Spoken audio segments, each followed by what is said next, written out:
All right, it's the start of a new week. It's the start of the final week of training camp. We are here, made it through however many weeks it's been since July 30th, coming right up on that 1 month mark here in I don't know how many days, 12 days or something like that. It flies by. The days all blur together, but we have made it to the end of training camp. A few more days left of camp. They had their second scrimmage and final scrimmage of camp last night. We'll have some stuff about that on the message board at Panther-Lair.com, and then they're off today. They got a couple practices this week, then the kickoff luncheon on Friday, and then the game week prep really starts Saturday or Sunday like that, and then they jump into the regular week, and then we're just counting down to that home opener, that season opener against Duquesne. So final week of training camp is kicking off this week. I don't think they practiced today, so I was about to say it's kicking off today. It's not kicking off today. It's kicking off this week.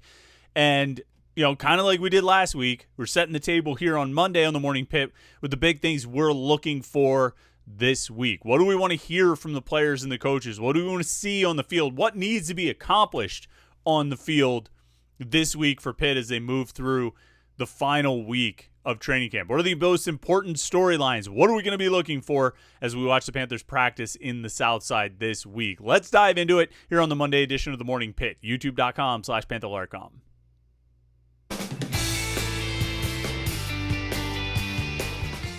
Yeah, it's the Monday edition of the Morning Pitt. It's youtube.com/Panther-Lair.com. I'm Chris Peak from Panther-Lair.com. The website Panther-Lair.com. It's a Pitt site on the 24/7 Sports Network. We cover all things Pitt sports. It's the most comprehensive source of Pitt sports news on the internet. Pitt football, Pitt basketball, Pitt recruiting, and of course, Pitt transfer coverage and all that stuff, and message boards to talk with other Pitt fans about it. All day, every day, Pitt fans are talking about Pitt sports on the message boards at Panther-Lair.com. And if you're a Pitt fan, you want to be part of that conversation, jump in at Panther-Lair.com. Our YouTube channel here, youtube.com/Panther-Lair.com.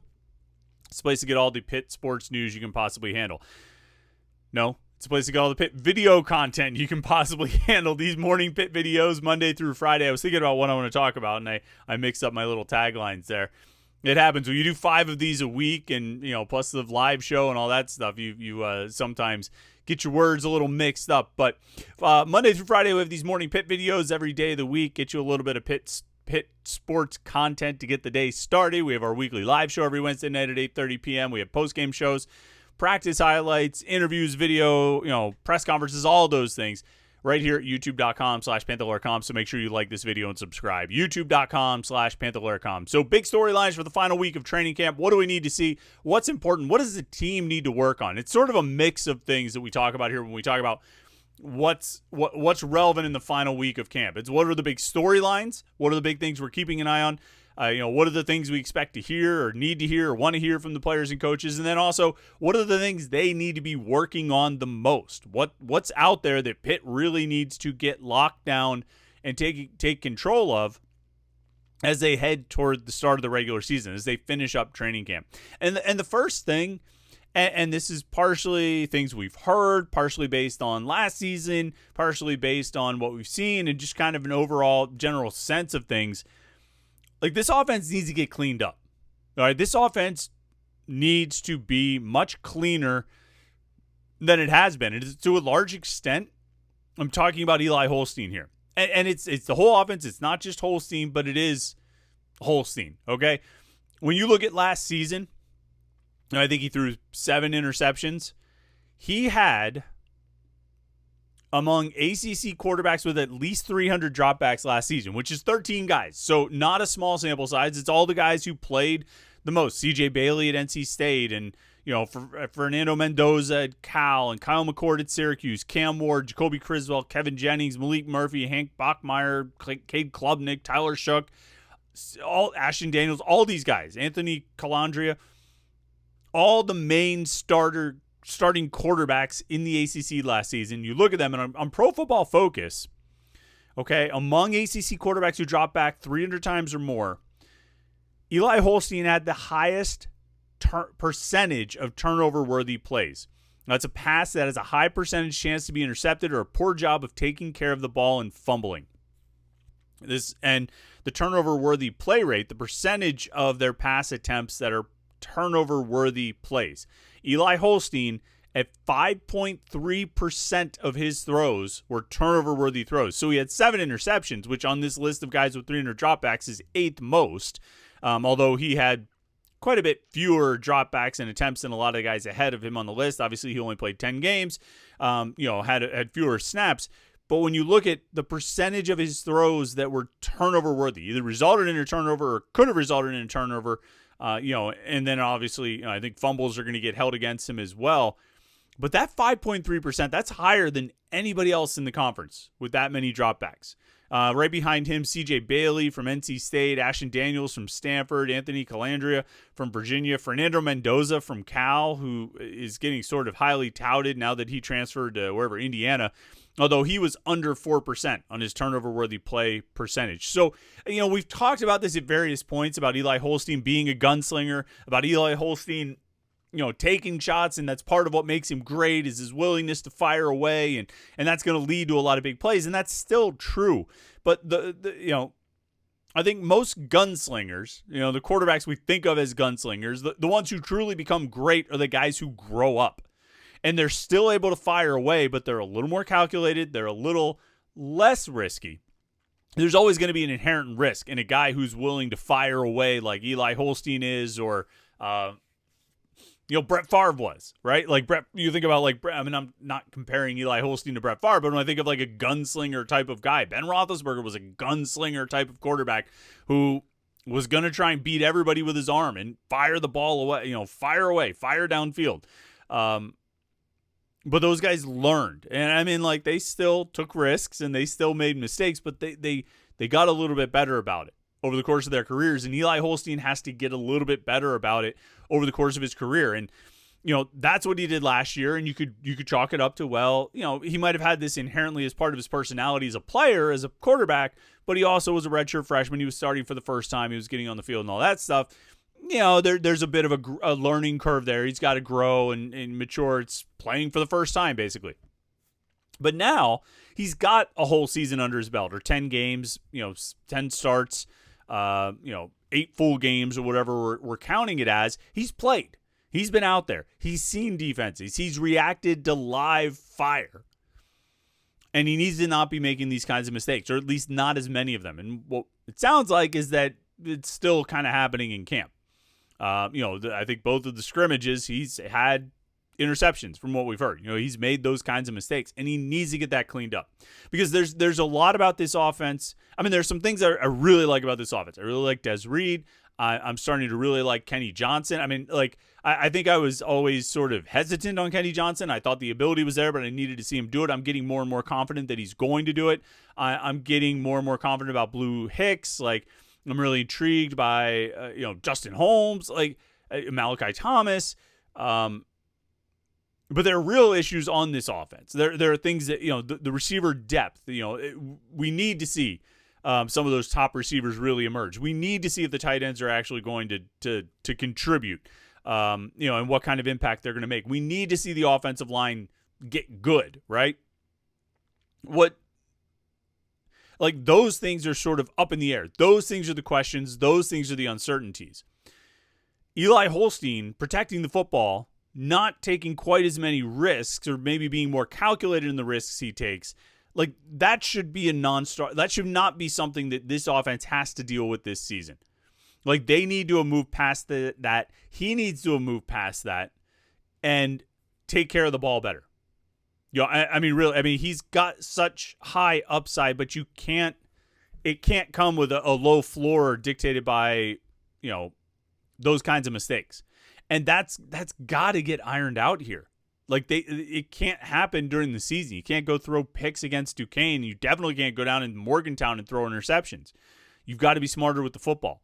And Eli Holstein needs to take that kind of step. There's a lot to like about Holstein's game. I don't want any misunderstanding about this. I think he can be really good. I think he's been really good. I think he is really good. But he's got to take care of the football better. The other thing, other big storyline I think this week, because it was a big storyline last week, and I think it's going to continue being a big storyline, is the offensive line shuffle. They've got to get this sorted out. And maybe it's largely sorted out, but I don't think we should hear as much this week about guys shuffling around. I know maybe you could try this or that throughout this week, and then next week you really lock it in. No, I think it's too important. I think the offensive line, the continuity, the cohesion are too important. Like, you need to really kind of settle in on your top 5 right now. And there needs to be minimal shuffling going forward unless it's dictated by injury. I don't think getting an extra practice with one guy playing one position as opposed to another, or an extra drill with one guy playing one position as opposed to another, on the Wednesday before the season starts, or the last Wednesday of training camp, I don't think that's going to make a difference if you get to game 5 and you have an injury and you have to move people around. Right now, you need to operate on the assumption that you're not going to have an injury, and you need to settle in on your top 5. You need to settle in on the next 5, where guys fit best, how they can help the most, and where they need to get the reps so they're ready to play when called upon, whether it's the starters or the depth guys. Like last week, we kept hearing about, oh, yeah, we're trying this guy here and giving this guy a shot there, or moving him here and moving him there. Like, I just think you need to I think the dust needs to settle there. Not necessarily write it in pen, not necessarily Sharpie in the starting offensive line, but you need to write it in pretty heavy pencil, and really settle into that group, settle into that top 5, settle into that next group, and get it together. Get some cohesion there. On the other side of the ball, I think one of the storylines, I think you need to one other thought on the offensive line. Like, as I was thinking about it, like, some of the talk last week, some of the shuffling was largely about, like, in the guard position and moving guards around, or different centers or things like that. I think the biggest thing you need to figure out is who's your starting left tackle. I think you need to figure out if you're going with Kendall Stanley or Jeff Percy. I think 4 positions you've got pretty much set. With Ryan Baer at right tackle and B.J. Williams at right guard, Lyndon Cooper at center, and Keith Cuvée at left guard, it seems like it's going to be Jeff Percy. You got to figure out who you're going to go with. And I guess the caveat there is you don't want to be in a position where you're naming a starter just for the sake of naming a starter. You don't want to just be like, well, nobody's really separated themselves. We think both guys are kind of good, but screw it, this guy's a starter and that's it, end of story. You need, like, it's not just that the coaches need to identify those guys. Somebody needs to separate themselves. And if it's already happened, good, then you really need to settle and lock in on that starting 5. If it hasn't happened, then that's the biggest thing that needs to happen, is you need guys to separate. And so I'm looking particularly at that left tackle position, but also those reserve spots. You need some real separation there. No more shuffling guys around. Give guys a chance to fully win a job and then move forward like that. There's a little bit of I think you need to get things sorted on the defensive line. I think you need a pretty clear idea of who your top group is. This one, a little bit less than the offensive line. The offensive line, your best case scenario, you're going to have 5 guys that play every snap together every game. The defensive line, you're going to be in rotations. You're going to be mixing and matching. You're going to have different guys working together. And I wouldn't be surprised if you see different starting lineups throughout the season. This has sort of been the case over the years. And it's not just because of injury, you have to move a guy or do this or that, but like, you've just seen guys have a great week of practice, and so they end up in the starting lineup. And because they rotate so much during the games, I don't think it's quite as disruptive if you're changing the starting lineup every game or every other game or whenever the situation merits it, that a guy earns a starting job. So, you might go out there in week 1 and Sean Fitzsimmons and Francis Brew, or Sean Fitzsimmons and Isaiah Neal have won the starting jobs. And maybe in week 2, Francis Brew wins one of those starting jobs at defensive tackle. You may go out there and Jimmy Scott and Jaden Moore may win the starting jobs for the Duquesne game. Maybe in the second week, at defensive end, Joey Zielinski wins the starting job, or Blaine Spires, or whoever. So you don't need to lock yourself in, but I do think you want to have sort of a rough idea of how you want to pair guys, what kind of rotations you want to use, who seems to be your top guys, and like, I think you want to have some idea so that, you want to have your best players on the field at the end of the game, right? Maybe not the Duquesne game, you shouldn't need to, but, and ideally not Central Michigan, it shouldn't matter. But when you go down to West Virginia, if you need to close out that game, you want to have your best players on the field. You should have, by this point, and certainly by the end of this week, you should have a pretty good idea of who those guys are. And so I'm not as concerned about the defensive line getting kind of sorted out as I am about the offensive line, but I do think you need to have and want to have a little bit of a hierarchy there.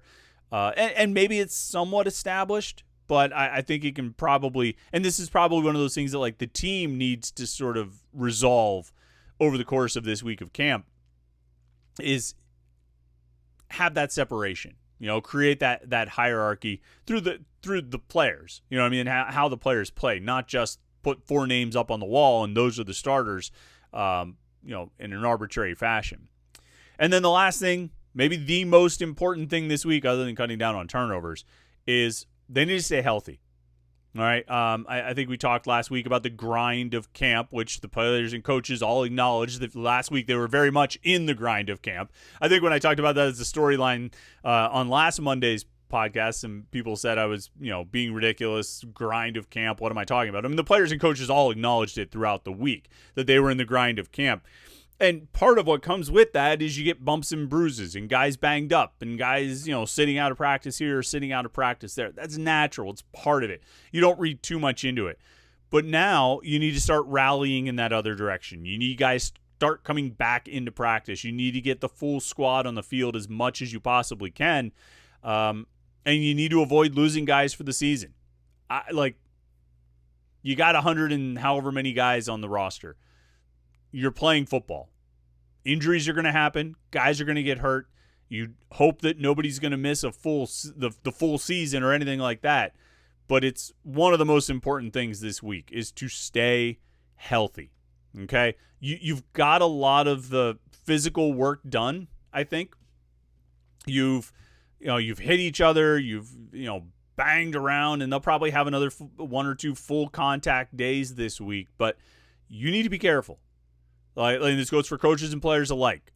Like, you need to protect yourself for the season. Don't get hurt in the last week of training camp. They really need to preserve as much of this roster as they can, and that might be one of the most important things for this team. One of the most important storylines and things to watch for this team going forward. Throughout this final week of training camp. And also cutting down on turnovers, man. You got to protect the football. All right. That does it for today. Like I say, Pitt will be practicing in the South Side tomorrow. We'll be covering that practice. We'll have photos and interviews and press conference, all those things. Training camp report, videos, everything that you could possibly need to know what's going on with Pitt football. It'll be right there at Panther-Lair.com and our YouTube channel right here, youtube.com/Panther-Lair.com. Make sure you like this video and subscribe so you don't miss any of our Pitt video content. All right. Thanks so much for tuning in today. I hope you had a great weekend. Welcome to the final week of training camp. We're heading through the summer right toward fall. And it starts with Pitt Duquesne in less than 2 weeks. So it's coming up fast. All right. Thanks so much for tuning in today. Make sure you like and subscribe. Have a great Monday, and we'll catch up with you tomorrow for the Morning Pitt right here on youtube.com/Panther-Lair.com.